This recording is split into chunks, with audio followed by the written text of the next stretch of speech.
Amen. And so let's have that posture with us as we together pray our favorite prayer here at the feast. In the name of the Father, and of the Son, and of the Holy Spirit.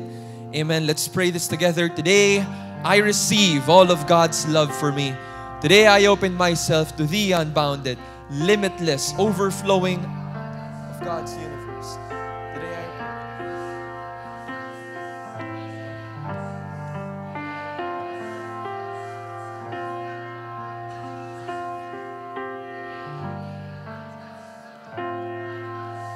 and I am God's powerful champion.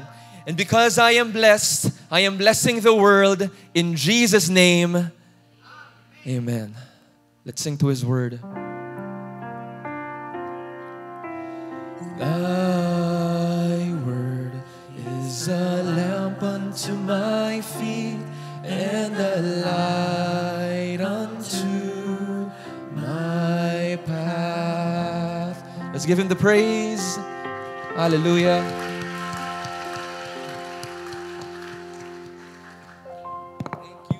Thank you, Jesus. You may take your seats, and on your way down, pakisabi sa katabi, magandang gabi sa'yo.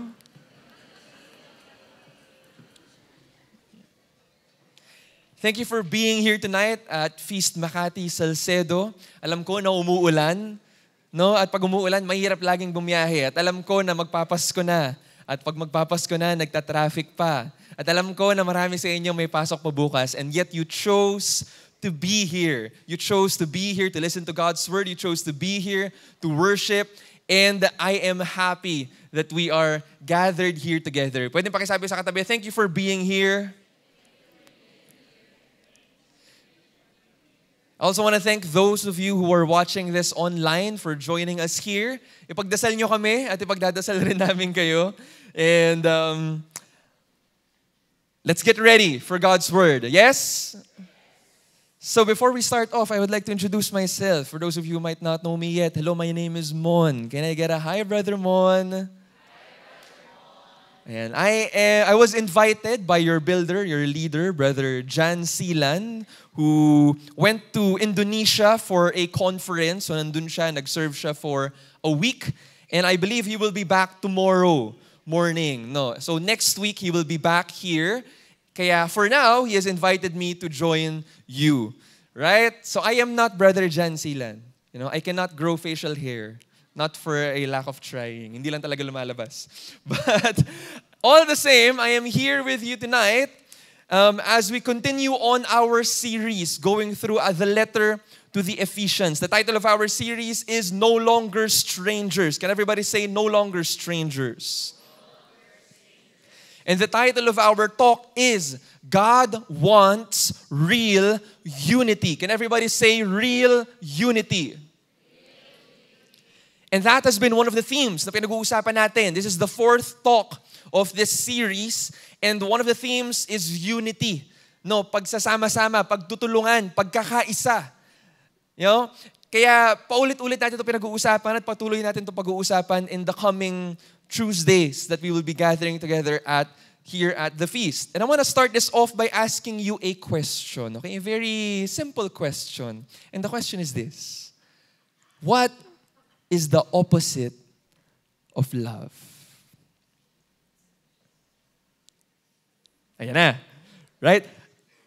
You know, whenever I ask this question, whether with my students or I ask this question in the context of ministry or a talk like this, or even among conversations, pag tinatanong ko yan, it's typical that I receive different answers from people. At may iba't ibang paraan naman talaga para sagutin tong tanong na to. Di ba? One way of answering this question, okay, the opposite of love, some would say, is hatred. Because love is a good, strong emotion. And hatred is a bad, strong emotion. So the opposite of love, some would say, is hatred. Another answer that I would receive is the opposite of love is fear. Kasi sabi sa Bible, perfect love casts out fear. So fear must be the opposite of love. That is also a good answer. And the third most common answer that I would receive is, baka yun na yung iniisip nyo, is indifference. Diba? Some would say that the opposite of love is indifference. Because love is when you care, and indifference is when you do not care anymore or at all. And all of these are valid answers. No? All of these are reasonable answers. But the answer that I would like to propose to you today is an answer that does not come from me. This is an answer that comes from Pope John Paul II. There's this book that he wrote called Love and Responsibility na sinulat niya bago pa siya naging Pope. Right? So, and I want to read a quote from that book, Love and Responsibility. And Pope John Paul II puts it in this way. He contrasts this thing with love. And this is what he says. He said, a person's rightful due, okay, is to be treated as an object of love, not as an object for use. So what is rightfully due, kung ano yung nararapat sa isang tao, is to be treated as an object of love instead of an object of use. In other words, ang tao, minamahal, hindi ginagamit. Pwedeng pakitignan ng katabi. Mukha ba siyang kamahal-mahal? Ayan na nga. Okay. Encourage the person beside you. Pwedeng pakisabi sa kanya, tignan mo yung katabi mo. Okay, kaliwat kanan, para hindi OP yung isa. Baka isa lang tinitignan mo. Okay, kaliwat kanan. Pakisabi sa kanya, kung wala pang nagsasabi sa'yo, sana malaman mo na kamahal-mahal ka. Di pa tapos? Basta, hindi ka gutom.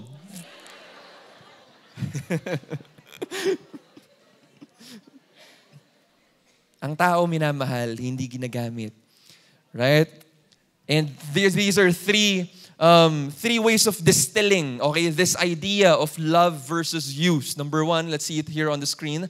Love recognizes a person's dignity, while use ignores a person's dignity. Kasi pag minamahal mo ang isang tao, ang focus mo ay nasa tao. Okay? Pero pag ginagamit mo siya, wala sa kanya ang focus mo. Ang focus mo is kung ano yung makukuha mo sa kanya. It's on the advantage that you will get out of the person. You relate to the person only to the extent that the person is useful to you. And that is not love. When we do that, we fail to recognize the person's dignity. Okay? Pangalawa, love sees people as subjects of worth, dignity, may halaga. While use sees people as objects of pleasure. Pansinin niyo yung pagkakaiba ng terminology. Subject versus object. When you use people, you treat them as an object. Kaya tayo may term na objectification. Ino-objectify natin ang isang tao pag ginagamit lang natin sila. Pangatlo is love says, I see goodness in you. While you says, you look like you're good for me. It's self-centered. Diba? It's focused on the self. Kaya yung lumang line, diba, na si Jerry Maguire nga ba yun? Yung I need you, ang luma nung reference ko, no? Kilala niyo ba? Sana na makilala niyo pa si Jerry Maguire, no? Pero yung mga fresh grad dyan, baka hindi na. Right? Sabi niya, I need you. You know, that used to sound so sweet, pero pag iniisip mo, tama ba yung I need you?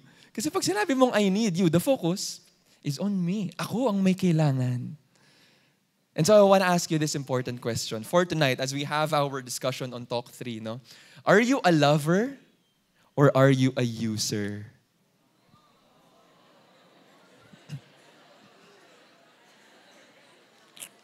Totoo yan, di ba? Kaya ang sakit-sakit nung feeling na kapag ka nasabi mong, ginamit niya lang ako. Diba? Ang sakit. Diba?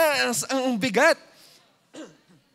Kasi hindi tama. Hindi dapat ginagamit ang isang tao. And I'm telling you this because the one big message of our talk for today is without sacrifice, there is no real unity. Can everybody repeat this? Without sacrifice,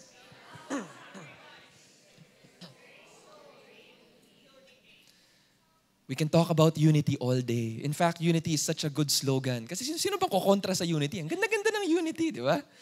But the reality is, when you're calling for unity, you have to understand that in order to call for authentic unity, there must be sacrifice. Kailangan willing tayong magbigay.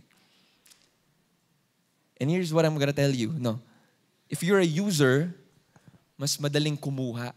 Taking is much easier if you're a user. But if you're a lover, it becomes much easier to give. Because giving is the language of love. Pag nagmamahal tayo, nagbibigay tayo. Alam niyo ba yung 5 love languages?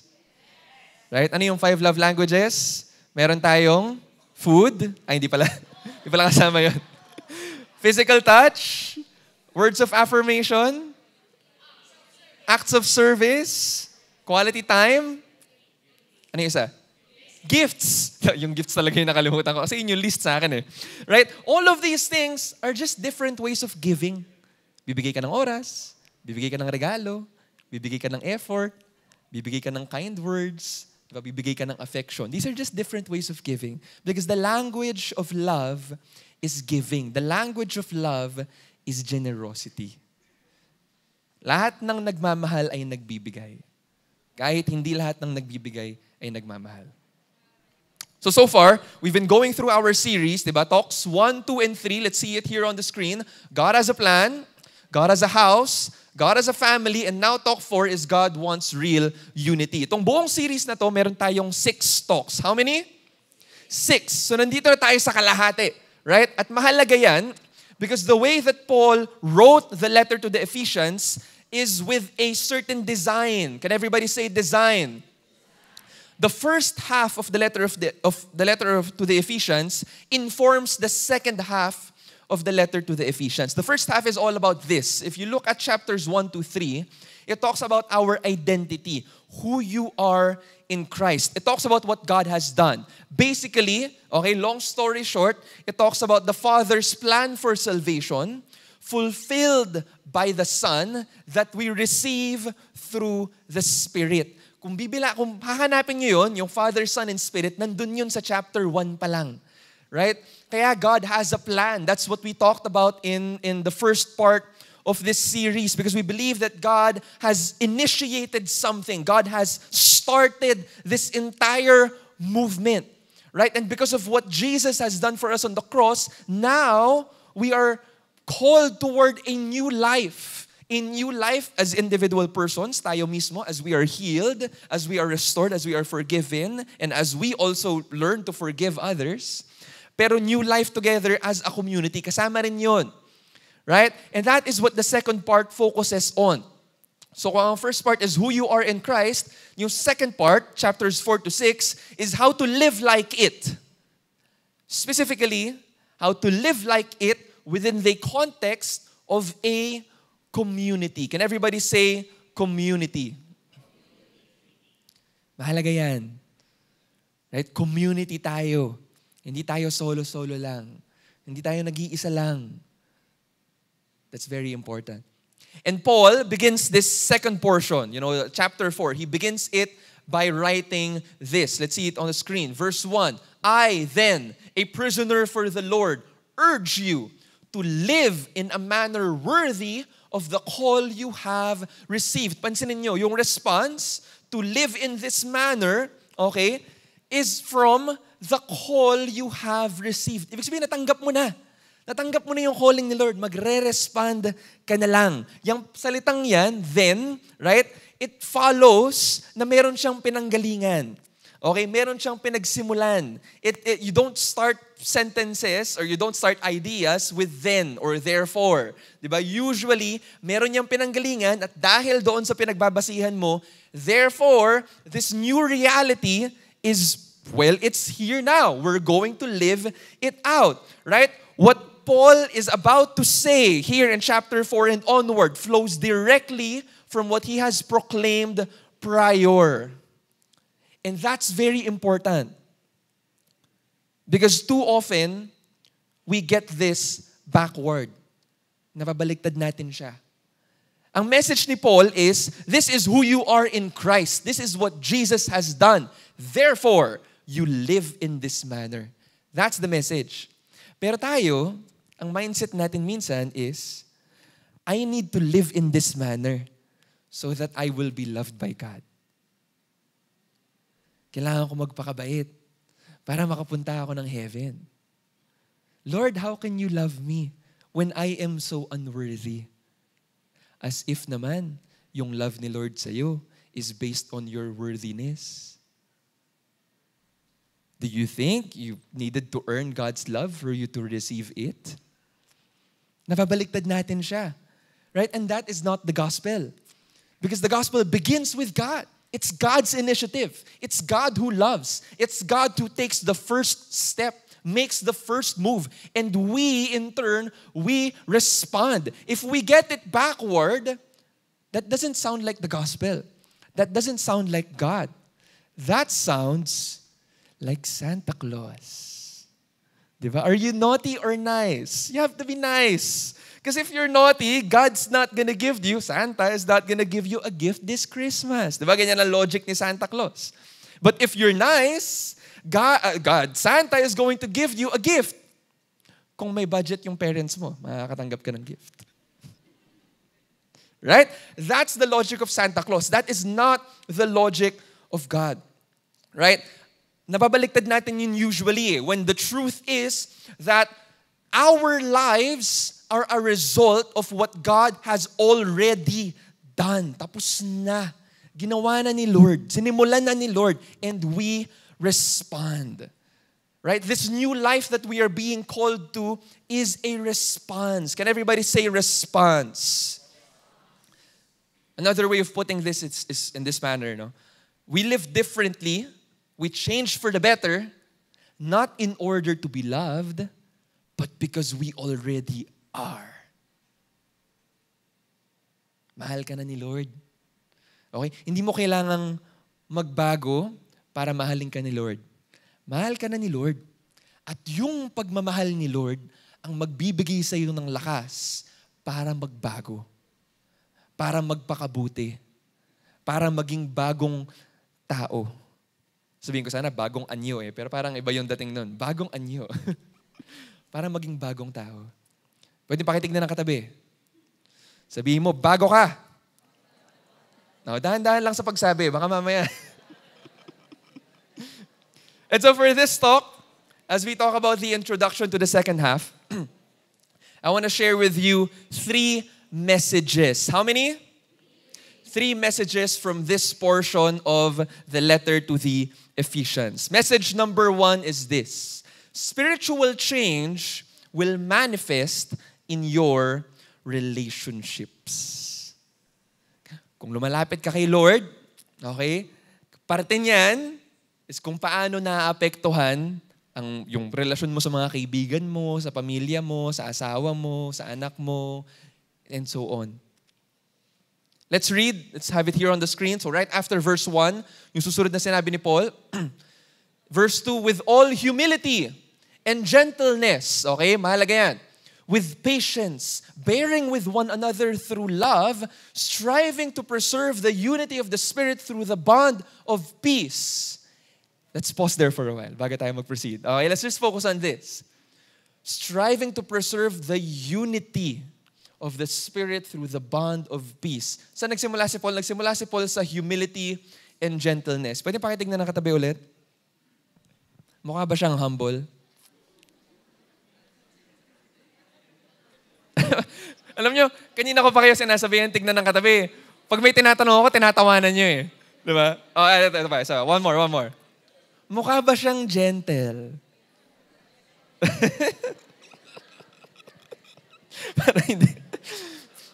Parang hindi kayo naniniwala, no?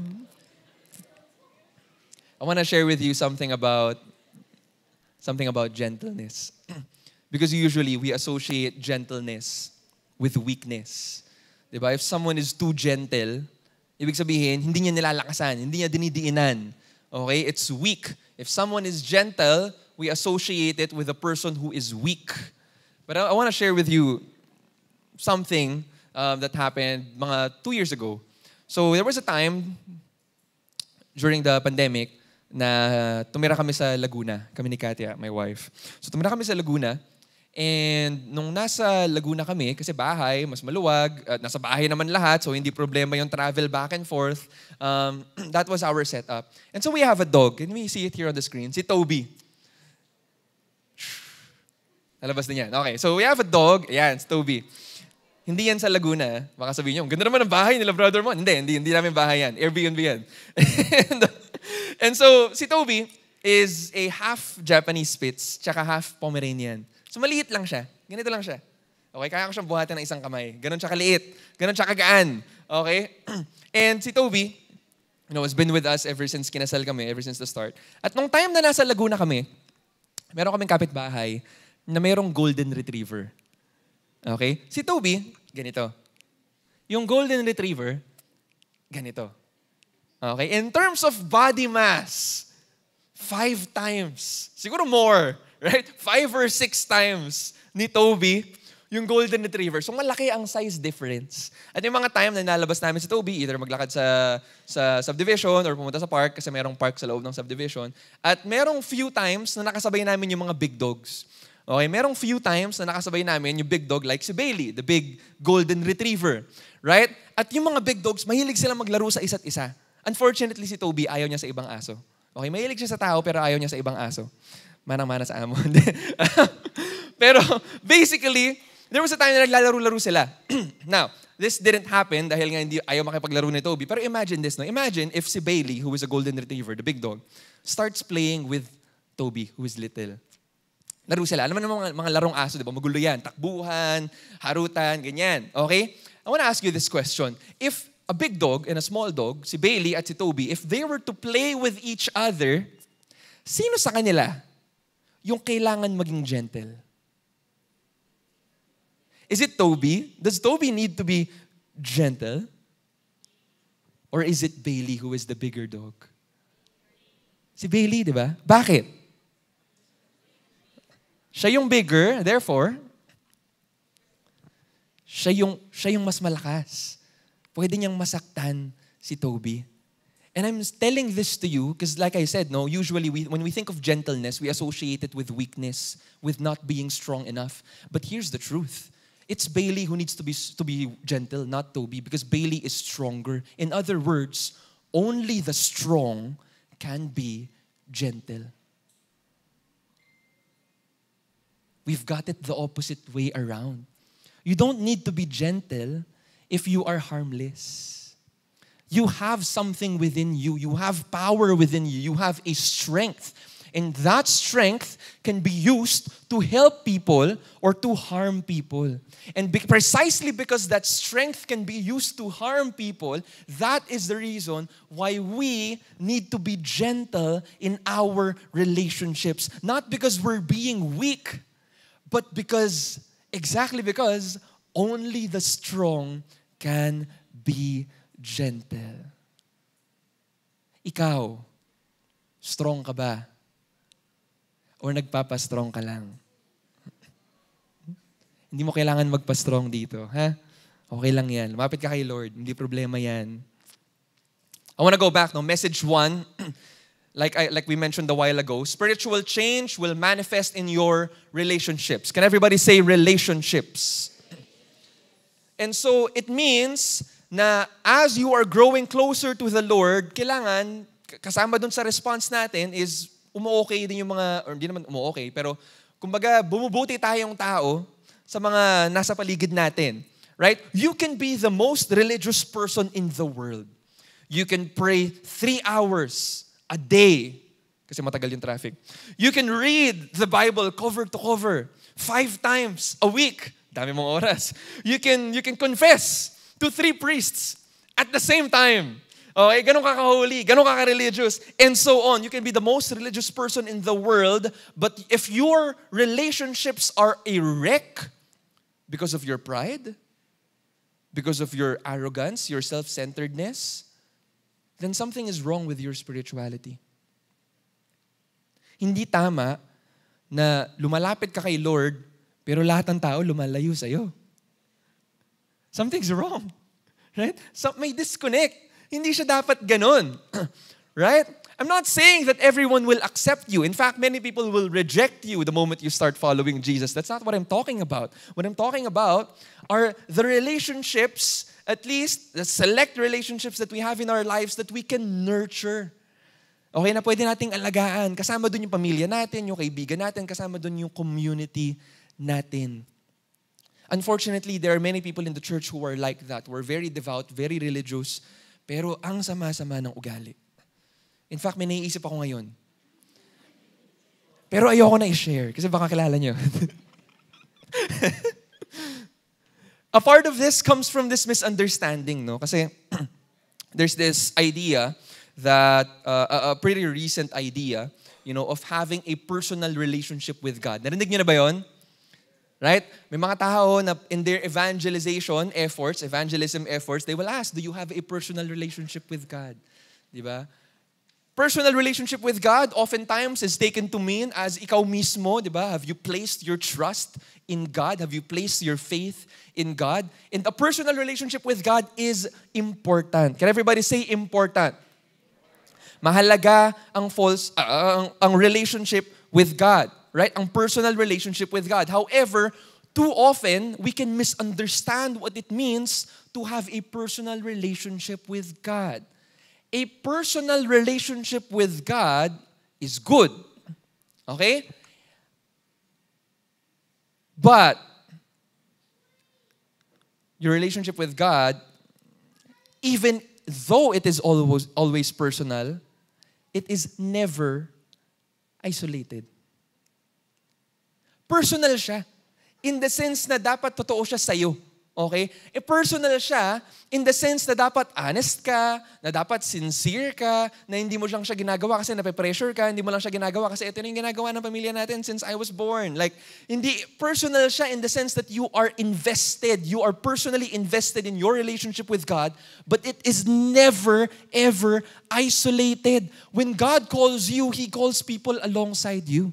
Kasama yun. When God calls you, pinag-usapan natin ito last week. Naalala niyo ba yun? Sino mga nandito last week? Can I see a raise of hands? Ayan. So last week, pinag-usapan natin, God has a family. That the moment that God invites us to follow Him, He is inviting us to belong to a family. Na pag sinasabi nating our Father, okay, tatay nating lahat. Tatay mo, tatay niya, tatay nitong taong to. Okay, pag-iisa lang tayo ng tatay, ibig sabihin, magkakapatid tayo. Right? There is a belongingness that we are being invited to.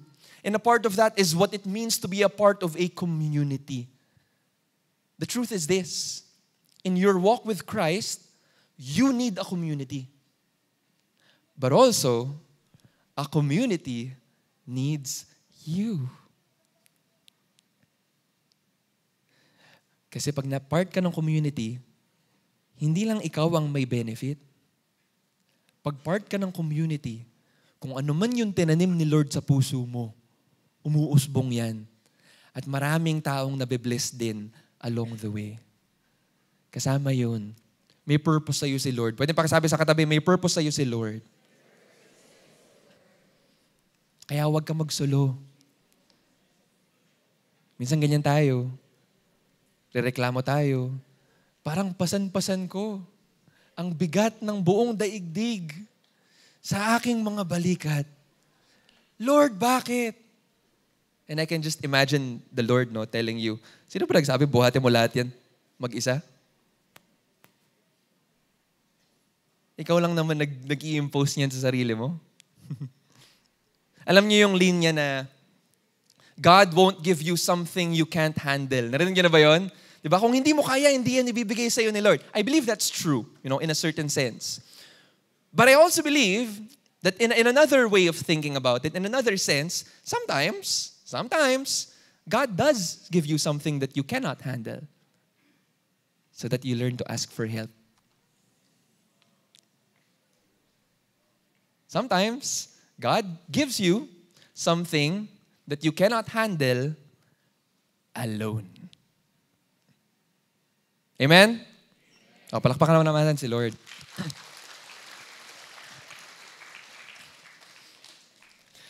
Message number 2 is, division may mean that you're worshiping other gods.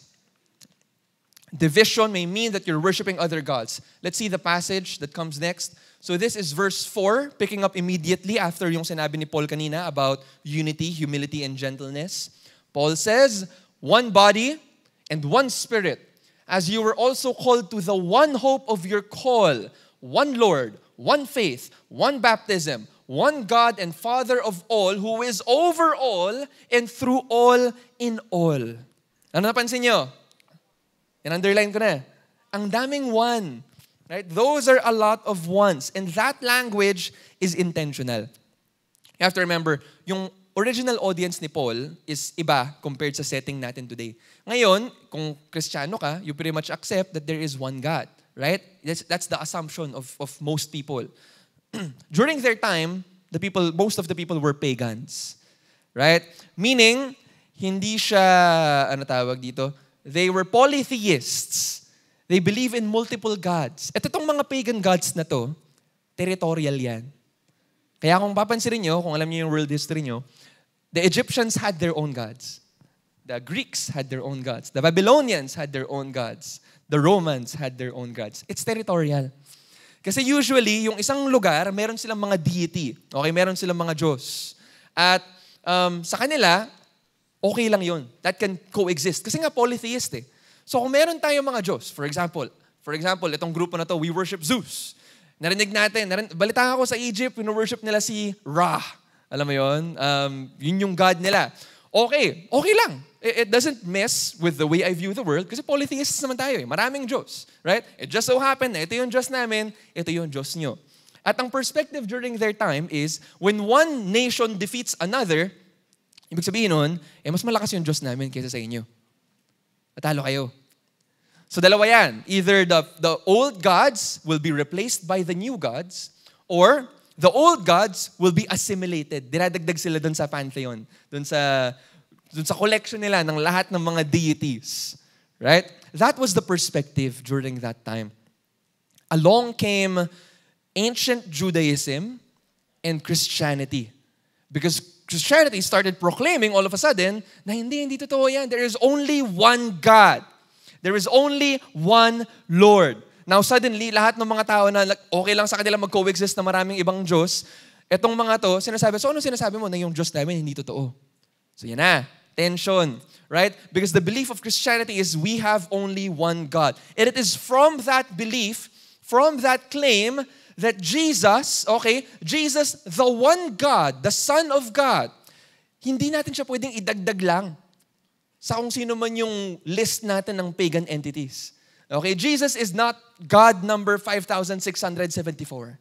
Hindi yun ganun, right? The perspective is Jesus is the one God. And it is this perspective that Jesus is the one God, that we have one Father in heaven, that people of different races, different ethnicities, different social status, different roles in life, different jobs, different genders, started coming together as one.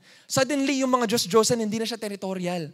Because now, regardless of your background, if your Father in heaven, if we have one Father in heaven, then we can come together. We have a reason to unite. Sama-sama tayo dito. We have one Father, and we are one people. Today, we no longer worship Zeus. At least, I hope you don't. We no longer worship Poseidon, or Ares, or Ra. Hindi na yan. But there are still some things in our life that we worship as gods. Na, ano ba ibig sabihin ng worship? Yun yung pinaka-inaangat mo sa buhay mo.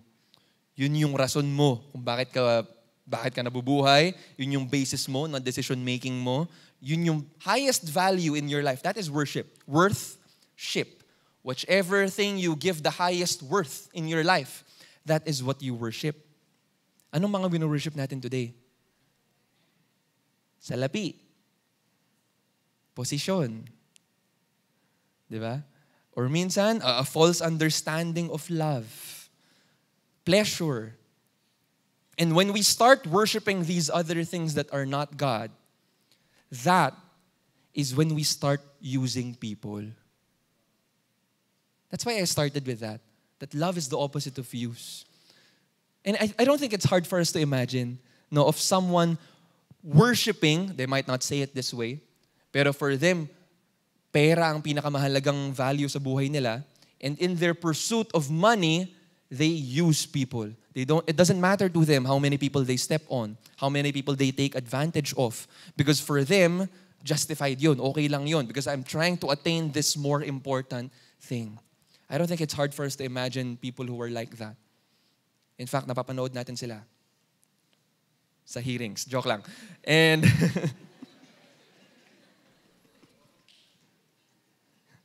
guest nga lang pala ako dito, no? Hindi ako pwede masyadong magulo. And so I want to ask you this question, okay? What things in your life are you worshiping that are getting in the way of your relationships? That's a personal question for you to answer. That's a take-home question. Iuwi mo yan, ipagdasal mo yan, dalhin mo yan kay Lord. Okay? What things in your life are you worshiping other than God that are getting in the way of your relationships? Is it your pride? Is it your reputation? The way people perceive you? Is it provision? Alamin mo yan. Dalhin mo yan kay Lord at ialay mo yan sa Kanya. Amen? And this leads us to our third message, the last one. Message number 3. For God, oneness is not based on sameness. Okay? Kaya nating magkaisa kahit hindi tayo pare-parehas. Let's read it from verse 7 of chapter 4. What does Paul write? But grace means gift. Okay, if you see the word grace, think of it as gift. Okay, the gift of God. Grace was given to each of us according to the measure of Christ's gift. So ibig sabihin, iba-iba. Hindi kailangan pare-parehas. That God has placed something within you that He has not placed within me. That He has not placed within that other person, and that other person, and that other person. Maybe may similarity, maybe may overlap, but it's not going to be exactly the same. Right? Because God has placed something in you, a blessing in you, that you are meant to share with others. Binigay niya sa'yo yun, kasi pinagkatiwala niya sa'yo yun. And this is what I was talking about earlier, that when you belong to a community, not only do you benefit from the community, but the community benefits from your presence. Because when you live out your calling, your God-given calling, that radiates to the people around you. Part of that are your strengths. You have more than one strength. Tama ba yun? Your strengths. A part of that is your personality. I hope you don't have more than one personalities, okay? Pero kasama yun, right? If you have more than one, you need to see a doctor. The truth is this, no? We can have one Lord that we're worshiping, and continue to be very different people. And that's a good thing. That's a good thing. That's how it's supposed to be. Imagine niyo isang orchestra, right? In an orchestra, you have a different, a set of different instruments. Now, the drums will never sound like the trombones, and they're not supposed to. The violins will not sound like the trumpets, and they're not supposed to. It is in the differences of all of these different groups, sets of instruments, that you can produce beautiful music. Pero paano napoproduce yung beautiful music na yun? Kung nagkanya-kanya sila, hindi. Napoproduce yung beautiful music na yun if they follow the one conductor, the one master, the one leader in front. And when we have that one conductor, the combination of all of our gifts and all of our strengths and all of our instruments does not result in chaos, but results in harmony. It results in beauty. Nagigets niyo ba? It is our important differences that matter. Okay? It makes our world even richer. So long as we are serving one master. So hindi kailangan pare-parehas tayo. Kasi meron ganyang perspective minsan eh. Alam mo yun, na kapag part ka ng isang grupo, kailangan ganito ka rin. Hindi pwedeng naiiba ka. Di ba? Kailangan kung gaano ako ka mag-perform, gaano ako ka-holy, gano'n ka rin ka-holy. Mga ganyan standards, no? That doesn't have to be like that. You can bring your authentic self. Bring it here. Offer it to the Lord. And let the Lord purify yourself so that you can be a blessing to others. Amen? There's a passage that I want to show you. In verses 11 to 13, He gave some as apostles. Can we see it here on the screen? In this portion, Paul talks about the different roles within a community. Diba sabi niya, He gave some as apostles, referring to God's gift. Others as prophets, others as evangelists, others as pastors and teachers to equip the holy ones for the work of ministry, for building up the body of Christ until we all attain to the unity of faith and knowledge of the Son of God, to mature manhood, to the extent of the full stature of Christ. Yan yung mahalaga, building up the body of Christ. Iba-iba tayo ng gifts, iba-iba tayo ng roles. At okay lang yun. Okay? Kung lahat tayo preacher, walang attendees. Walang mag-attend. Kung lahat tayo musicians, sinong kakanta? Kung lahat tayo finance, di ba? Hindi siya kumpleto eh.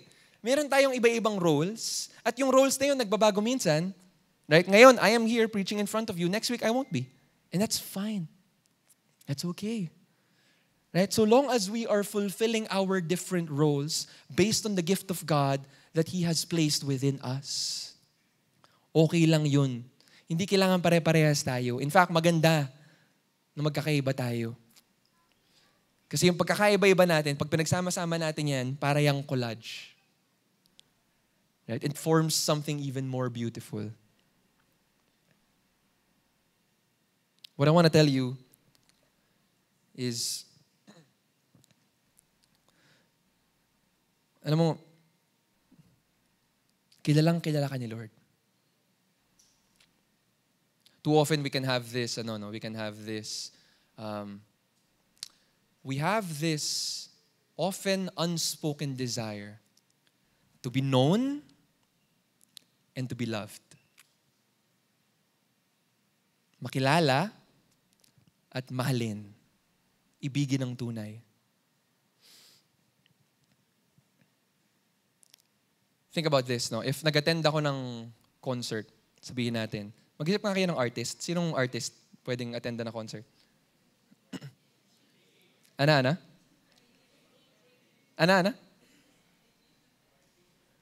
K-pop Demon Hunters? Ana? Yun yung uso ngayon eh. Taylor Swift? Oh, for example, Taylor Swift. Sino gusto mag-attend ng concert ni Taylor Swift? Okay, may ilan. Yung iba siguro nakatenda. No? So, for example, nag-attend ako ng concert ni Taylor Swift. Okay, ako lang mag-isa. For some reason, ako lang mag-isa. Okay? At nandun kami, among the crowd. I was there, among the crowd. And then si Taylor tumugtog. Okay, tinugtog niya yung pang-ilang song niya.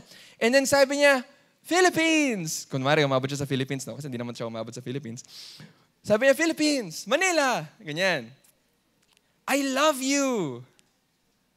If I was part of the crowd and I was standing there, and I was like, narinig mo ba yun? Sabi ni Taylor Swift, I love you. Taylor Swift loves me. Narinig mo ba yun? Confirm ko lang. Sabi niya, I love you. Shucks. Kailangan ko sabihin to kay Katya. Hindi pwede to. Hindi pwedeng kung sinong babae lang nag-I love you sa akin. Okay, delikado yan. Tatawag ako. Hello, dear. I hope you take this, I hope you take this lightly, pero sabi ni Taylor Swift, I love you. Okay lang pala. It's funny, Because it's absurd. When an artist tells you on stage, I love you, we don't take it like that. Kasi alam naman natin na kung sinong artist man yan, hindi naman niya tayo kilala eh. Hindi ka naman niya kilala. And so ano ngayon kung sabihin niya, I love you? Okay? To be loved, but not known, is shallow.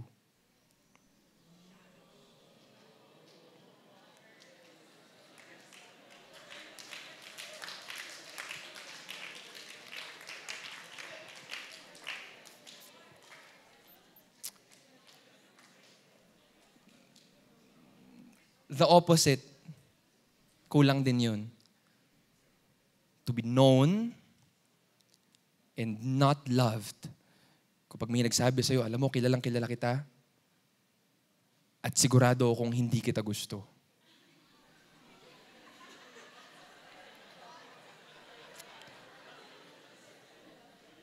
That is a nightmare.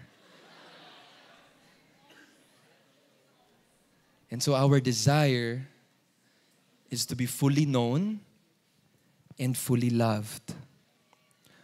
But sometimes, because we're too afraid of not being loved enough, we don't allow ourselves to be fully known. Kasi at least, kapag hindi ko pinakita sa'yo kung sino ako, it doesn't matter what you think of me. Minsan defense mechanism natin yan eh. Taas-taas ng mga pader natin. Taas-taas ng walls natin, kung ano-anong masks yung sinusuot natin. Pretending to be all of these kinds of people that we are not. Why? Because we're afraid that when someone sees our authentic self, they might end up rejecting us. And so I'd rather not show so that I don't get rejected. But the problem is, if you do not show, you also don't receive authentic love.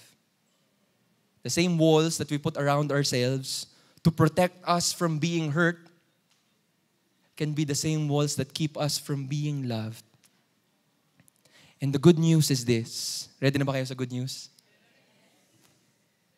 God knows you fully. Alam niya lahat.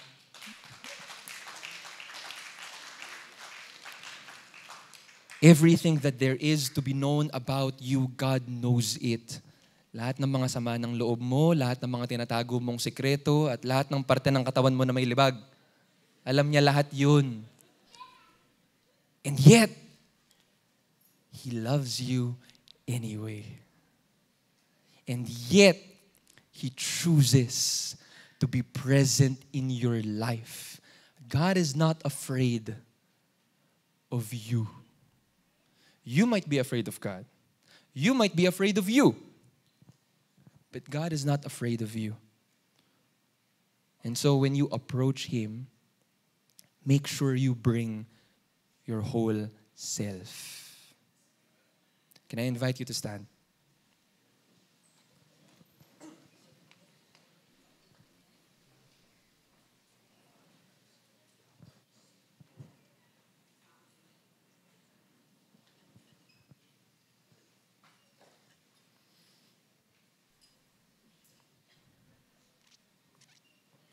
Again, no?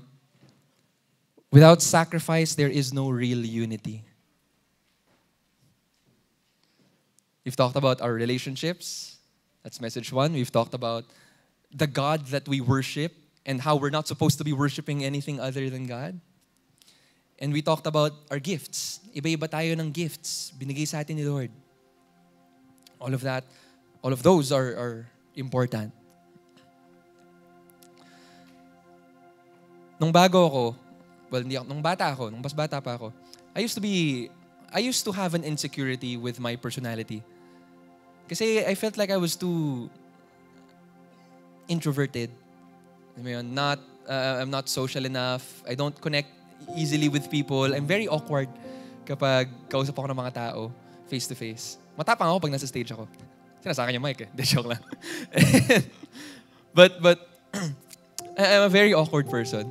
And there was a time in my life when I used to be insecure of the other people na mas outgoing, na sobrang daling mag-gel with other people, na konting, alam mo yon, konting time lang na magkakasama sila, maya-maya nagkukwentuhan na sila na parang magkaibigan sila. That used to be something na gusto ko rin ganyan ako. I wanted to be like that too. At yung insecurity na yun, medyo nabit-bit ko yun sa ministry. Kasi in ministry, you talk a lot with people. Right? And when I was younger, nung nasa youth ministry kami, ganun. Like, may mga kaibigan ako na sobrang strength talaga nila yun. Connecting with people, having fun. Talagang galing-galing nila dun. Sila yung mga tipo na kapag ka nagre-retreat, nag-organize ng retreat, yung feast, day 1 pa lang, nag-iiyakan na sila. Kami, day 1, hindi ko pa rin memorize yung pangalan. I try. And there was a point of my life na I really want to try harder. I really want to do my best. And was that a bad thing? No. Self-improvement is not a bad thing. But one of the things that I learned is no matter how hard I try to improve myself in the things that I am not good at, minsan may difference lang talaga eh. That's effort included, ha? I'm not saying na huwag ka na mag-effort. Effort included, sometimes may difference lang talaga. Mas magaling siya dito. Mas magaling siya dito. And in some manners, mas magaling ako dito. Pero okay lang yun. Kasi isa sa mga natutunan ko, nung panahon na yun is, napansin ko, nakita ko, na may mga tao na sa akin lumalapit. May mga tao na sa akin nag-share. Naalala ko, there's this one person na talagang consideration siya kung saan siya igugrupo pag gumagawa ng groupings sa camp nung time na yun eh, or sa retreat. Consideration kung sino ba magpa-facilitate dito sa taong to? Kasi hirap na hirap sila i-manage ng taong to. Until there came a time when this person talked to me. Tapos nakilala ko siya. Tapos naging close kami. Tapos doon ko nalaman na, okay. Ganun din siya. Awkward din siya. Introvert din siya. Hindi rin siya magaling mag-express with other people. And, baka kaya siya lumapit sa akin kasi nakarelate siya. And that's when I thought, okay lang na magkakaiba tayo. Kasi may mga tao na talagang makaka-relate sa kanila, makaka-relate sa'yo. May mga tao na mas makaka-relate sa akin. At okay lang yun. In fact, mabuti nga yun eh. Kasi ibig sabihin, mas marami tayong tao na mabibless. Tama ba yun? Mas marami tayong tao na mabibless kasi magkakaiba tayo ng strengths. At hindi lang yun. Kung magkakaiba tayo ng strengths, magkakaiba tayo ng weaknesses. At maganda rin na magkakaiba tayo ng weaknesses. Kasi kung magkakaiba tayo ng weaknesses, kaya natin saluhin yung isa't isa. Saka kung paanong paraan tayo mahina. That's what sacrifice is about. That's what unity is about. And Jesus is the first to extend that to us. When He chose to die on the cross, He opened up His arms in full vulnerability, allowed His entire body to be shown in front of us. No holds barred. That's love. That's authentic love. And in the same manner that He wants Himself to be known by you, He wants you to allow Him in. Papasukin mo si Lord. Okay lang yun. Ang pinagkaiba ni Lord, kumpara sa lahat ng taong sinaktan ka in the past, lahat ng taong ginamit ka in the past, is si Lord mapagkakatiwalaan mo. Let Him in. He loves you. He knows you. He cares for you. And the beautiful thing about Jesus is He sees all of your brokenness, your imperfection, all of the mess in your life, all of that considered, factored in. Nakuha niya na yan. Bilang niya na yan. Kabisado niya na yan. The beautiful thing about Jesus is He loves you enough to meet you where you are. But He loves you too much to leave you there. And so as we respond to Him in worship, let's bring that in our hearts. Let's open up to the Lord. And you can express that by singing. You can express that by lifting your arms. You can express that by praying. And let's do this together as one community. In the name of the Father, the Son, and of the Holy Spirit. Amen. Jesus, we love you. We thank you, but we know that it is you who has loved us first. Allow us to experience that love, to be immersed in that love, to receive your embrace today as you purify us and make us new, as you help us and call us so that we can be a blessing to the people you are sending us to. In Jesus' name we pray. In Jesus' name we pray. Amen and amen. Let's sing to Him. Let's worship Him. Let's praise Him. Hallelujah.